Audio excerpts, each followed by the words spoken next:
अस्सलाम वालेकुम। वालेकुम अस्सलाम। क्या बात है भाई, तुम्हारे तो तेवर ही बदल गए।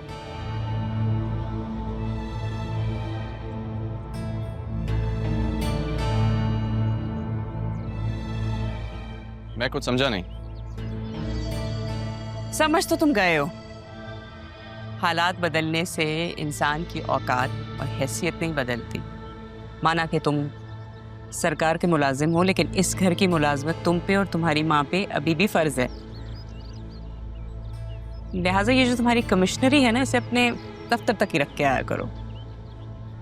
मैं तो सिर्फ एक बात जानता हूँ बेगम साहिबा, जब मुकद्दर बदलते हैं ना तो हालात, हकीकत, औकात सब बेमानी हो जाती है।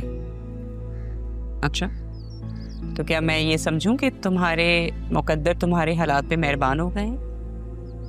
भाई अब तो तुम बड़े अफसर बन गए हो, सब कुछ ही मिल जाएगा तुम्हें सिवाय एक चीज के, और वो है राहा। शादी कर लो राहा से। अरमान, कहीं ऐसा तो नहीं है कि हालात बदलते ही तुम्हारी पसंद ही बदल गई हो? मतलब तुम कुछ बहुत ऊंची चीज समझने लगे हो अपने आप को। भाई होता है ना, लोग अक्सर बदल जाते हैं। इस फैसले का इख्तियार ना आपके पास है और ना मेरे पास, तो फिर इस पे बात करने का क्या फायदा? और वैसे भी अब तो फैसला हो चुका है। बोल के तो देखो, हो सकता है मैं तुम्हारी मदद ही कर दूं। अगर पापा होते तो राहा की वजह से वो तुमसे हमदर्दी जरूर दिखाते, वो कोई ना कोई रास्ता तो निकालते। मेरे जज्बात किसी की मदद के मोहताज नहीं है बेगम साहिबा। भाई अभी अभी असिस्टेंट कमिश्नर बने और अभी से इतनी अकड़। मामी, आपने ड्राइवर को कहीं भेजा? हाँ, वो खाला की तरफ गया है। अच्छा। क्यों, कोई काम है? हाँ, मुझे मार्केट जाना था। तो तुम अरमान के साथ चली जाओ। अच्छा है, थोड़ा बाहर निकलोगी, उदासी तुम्हारी थोड़ी कम होगी। काफी दिनों से तुम कमरे से बाहर नहीं निकली, इसके साथ चली जाओ।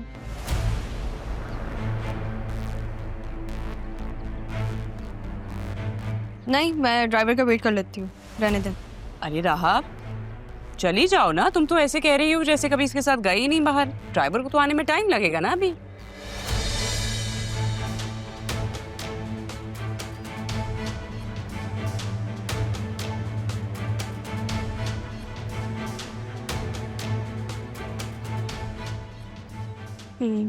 मैं फिर बतूल को भी ले जाती हूँ। बतूल घर पे नहीं है,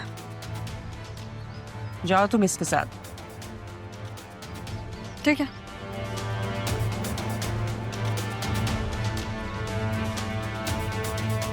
अब तक नाराज है मुझसे? तुमने धोखा दिया है मुझे। तुम मेरे सबसे अच्छे दोस्त हैं। मुझे लगा था तुम मेरे साथ मुखलिस रहोगे, कभी तकलीफ नहीं दोगे मुझे। मैं अभी भी वैसा ही हूँ, खास तौर पे आपके लिए। तुम जो भी कहो, मैं नहीं भूल सकती कि तुमने मेरी माँ के बारे में कुछ नहीं बताया मुझे। कान पकड़ रहा हूँ, माफ कर दें। आइंदा आपसे कुछ नहीं छुपाऊंगा, लेकिन प्लीज आपकी ये नाराजगी अब मुझसे बर्दाश्त नहीं होती। आप नाराज होती हैं तो लगता है कि जीने का कोई फायदा ही नहीं। यहाँ से चलो, तुम्हारी नाक भी रगड़वाती हूँ।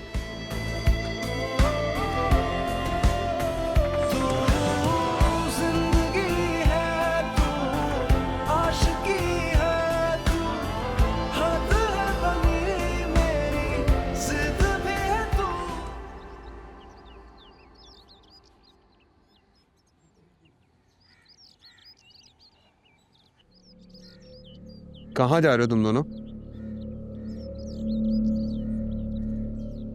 बुक्स लेने जा रहे हैं। बुक्स? मुझे भी चाहिए बुक्स। किधर? चलो साथ। चलो साथ। जो 2 मिनट रुको, मैं आती हूँ। ठीक है? ओके। मिस्टर अरमान,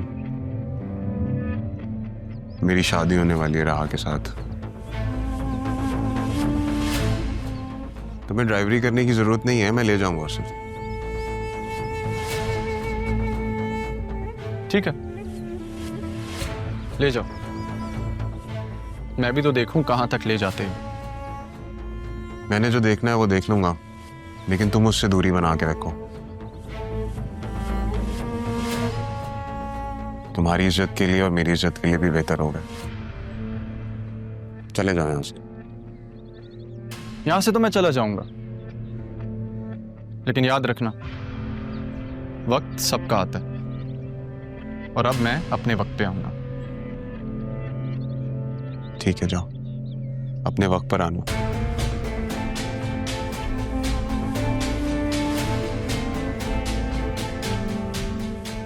हाँ चले। हाँ, अरमान कहाँ गया? वो कह रहा था कि तुम्हारी मंगेतर है, तुम लेके जाओ, मैं क्यों ड्राइवरी करता फिरूं।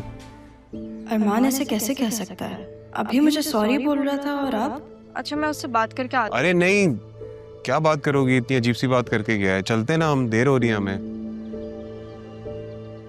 जब से दादा जान गए हम सब अलग अलग हो गए।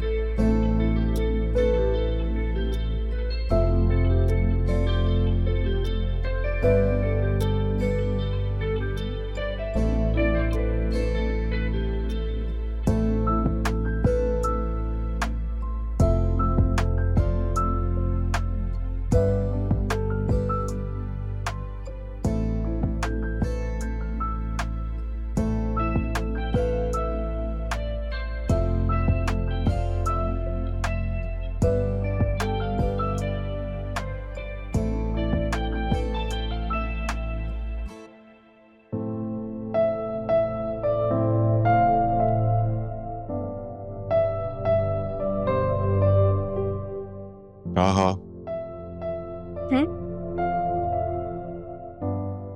क्या सोच रहे हो?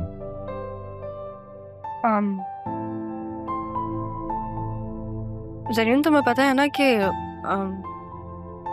उस दिन नाना जान के सामने मैंने हाँ सिर्फ इसलिए कहा था क्योंकि क्योंकि तबीयत खराब थी, मैं उन्हें परेशान नहीं करना चाहती थी। मुझे पता है सब, और मैं समझ गया था कि तुम ऐसा क्यों कह रही हो, क्योंकि तुम चाहती हो कि नाना जान।